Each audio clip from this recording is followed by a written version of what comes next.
A história de Samuel, uma das figuras centrais do Antigo Testamento, é narrada principalmente nos livros de 1 Samuel e 2 Samuel. Samuel é considerado o último dos juízes de Israel e um dos primeiros profetas. Sua vida marca a transição entre o período dos juízes e o estabelecimento da monarquia em Israel. Ele desempenha um papel fundamental na unção dos dois primeiros reis de Israel, Saul e Davi.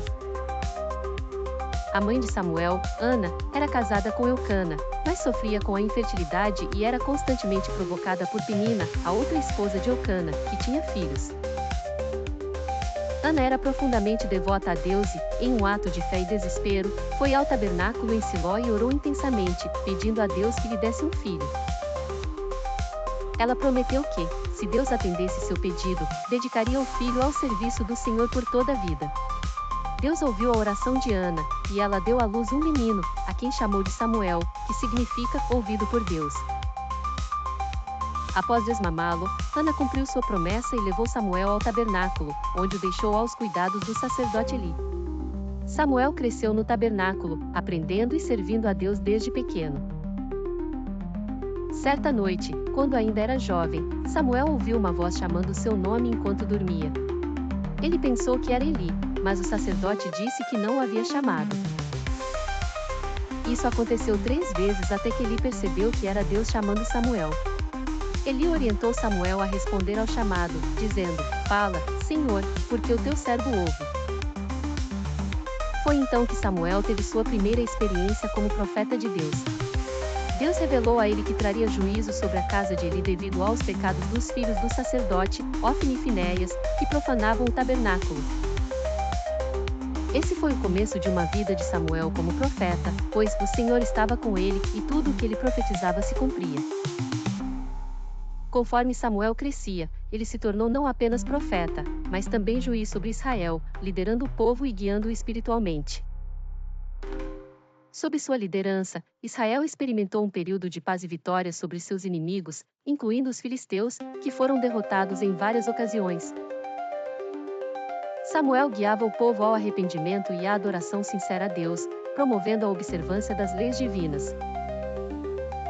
Já idoso, Samuel nomeou seus próprios filhos como juízes, mas eles eram corruptos e não seguiam os caminhos de seu pai.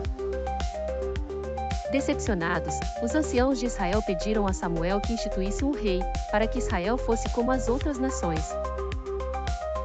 Embora Samuel visse isso como uma rejeição a Deus, o próprio Deus o instruiu a atender o pedido do povo. Samuel advertiu o povo sobre os perigos de ter um rei, mas eles insistiram.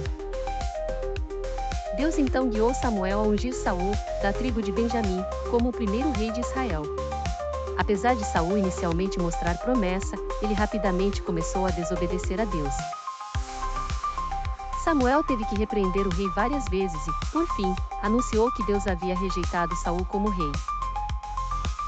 Em seguida, Deus enviou Samuel a Belém, onde ele ungiu Davi, um jovem pastor da tribo de Judá, como o próximo rei de Israel. Embora Saul ainda fosse o rei no poder, a unção de Davi marcava a escolha divina para a sucessão. Davi e Samuel desenvolveram uma relação próxima, e Samuel serviu como mentor espiritual de Davi até o fim de sua vida. Samuel morreu em idade avançada e foi sepultado em Ramá, sua cidade natal.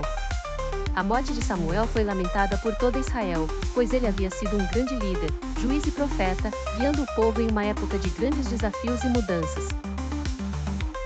O legado de Samuel é significativo. Ele é visto como um exemplo de fidelidade e obediência a Deus e é reverenciado como um dos maiores profetas e líderes de Israel. Seu papel como conselheiro espiritual e político foi fundamental na transição de Israel para a monarquia. Samuel é lembrado por sua vida dedicada à oração, à intercessão pelo povo e à obediência inabalável aos comandos de Deus.